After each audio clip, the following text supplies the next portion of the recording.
Timmons here. Now, here is my review for Netflix's second half of Selena the Series.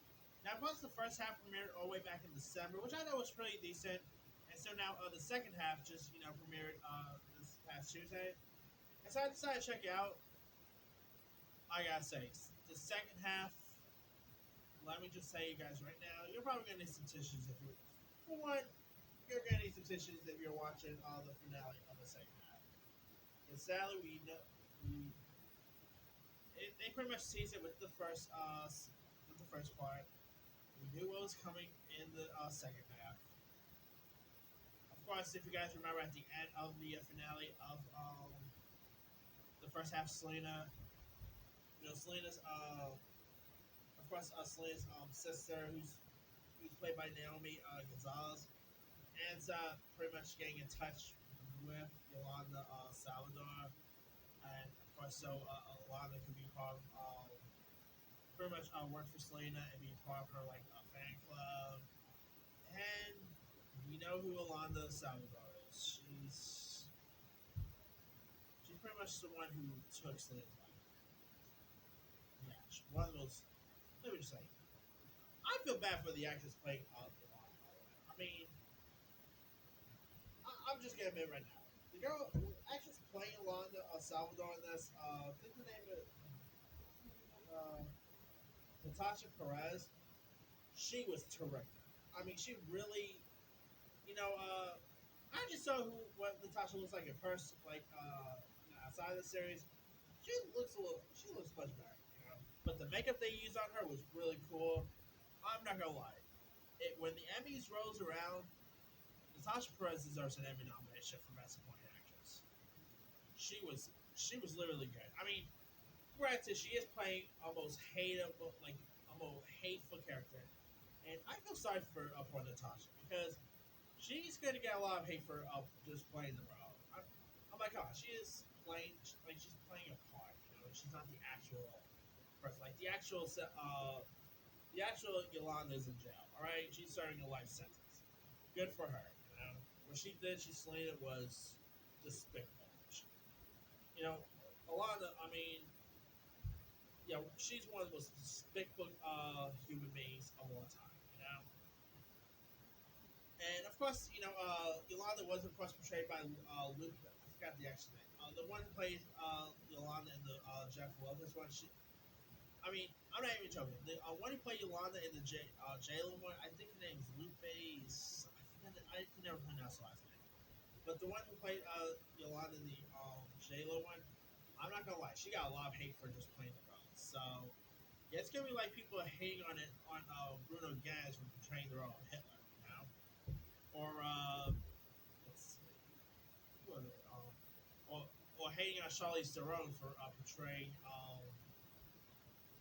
portraying Lee Warnos in Munster, But it is what it is, I guess. Anyway, of course, this part two does delve in more into Selena's life. It of course delves into her marriage. Of course, she ends up being married to Chris Perez, and she later becomes Selena Quintanilla Perez. And of course, they end up getting married secretly. Uh, anyway, I gotta say, the one who plays the dad, Ricardo Chavarria, I know he was really good at playing the father. He really played that role well. Gabriel Chavarria plays the role of Selena's brother. He was terrific. I mean, the one who plays the mother, I think the actual name is Sadie Lopez. She was terrific. And believe it or not, I'm not even making this up. There's also a major R&B artist who actually makes an appearance as a younger person playing the R&B artist. Okay, it's already been out, so I'm just gonna say. All right, there's like a scene where Selena's like walking to a mall now, and she runs into this tween. Believe it or not, the tween that she runs into is none other than Beyonce. I'm like, Beyonce actually met Selena when she was young. Whoever knew that? Could you imagine Selena being alive now? Like her collaboration with Beyonce, that would have been cool to watch. But anyway, And of course, the guy who plays Chris Perez, Jesse Posey, who I think is the brother of Tyler Posey, if I'm not mistaken, he was good in this. You have loads of other cool, cast members. This movie is pretty much filled like the whole cast list are a cast of Hispanic actors, which I think is really cool. Like you don't really see many shows with a Hispanic family, which I think is really cool to see Netflix and Hollywood get more diversity and stuff. Anyway, now also the actress plays Selena Christine Serratos. I think she plays this role perfectly. I'm not even joking. She actually looks a lot like Selena. I mean, granted, she's not as good as J-Lo. Because J-Lo, plays really well in her. But Kristen Serratos, I think she deserves an Emmy nomination too. She played this role perfectly. She sang perfectly as Selena. She sounded like her. The makeup they used on her was terrific. I mean, what a cool performance she got.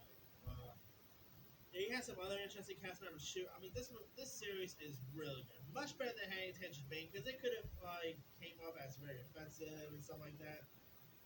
But I mean, granted, I don't know if much of the stuff in this story really happened in real life. Hollywood do have a habit of changing things up. So I mean, I wasn't there, so I don't know if stuff that what happens in the show happened in real life and stuff like that. So there are probably some stuff they could easily have made up. But I still thought it was really solid, a really decent effort. You're gonna have the song "Dreaming of You" in your head plenty of time. I mean, yeah, that is, of course it's a true story. So sadly we know what happens to Selena. So it's not a spoiler, but the ending, what happened to her, like the death scene. Yeah, you're gonna need some tissue while watching that. Like that was really heartbreaking. I mean, we've of course seen this scene with the. Yeah, of course, we've seen the similar scene in the J Lo film version, but seeing that in this one is really heartbreaking. I mean, R.I.P. Selena. I think she would have. I could imagine what she like. How cool her career would have been today if she would have lived. I could have had seen her. Possibly having a social media page. I could totally see that. She could probably be acting in some stuff. I think she could have been a pretty decent actress. Maybe she could have collaborated with Jennifer Lopez. That would have been cool. And actually, J Lo. Sadly, of course, if Selena was around, who knows? J Lo will have much of a career in that. But that's I would love to have seen a Selena and J Lo collaboration. I mean, those two Selena pretty much broke grounds at being one of the most sensational land artists of all time. I mean, her and Richie Valens are probably obviously two of the best land artists there is. They pretty much broke grounds for other land artists.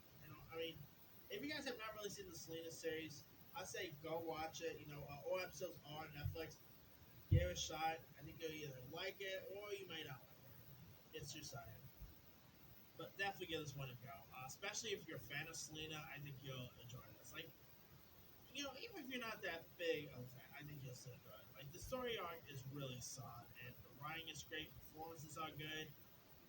Definitely go watch it if you haven't seen it. Anyway, let me leave you guys. Did you have a chance to check out the second half of Selena the Series? If so, what's up? Did you like it? Did you not like it? Bonus question: what are some of your favorite Selena songs? I'll probably go with "Dreaming of You," Bob and Mama. I can never pronounce it right. She's had some. I mean, I don't really know Spanish or anything like that, so I just don't really know much words in her Spanish music. But I really don't care. I gotta say, the beat is really cool parts in her music now. That woman had a great voice too. Now, but anyway, as I was saying, what did you know of the Selena series? Did you like it? Did you not like it? Drop comments below. Don't forget to like, subscribe, hit that bell for more notifications. This is Him Signing.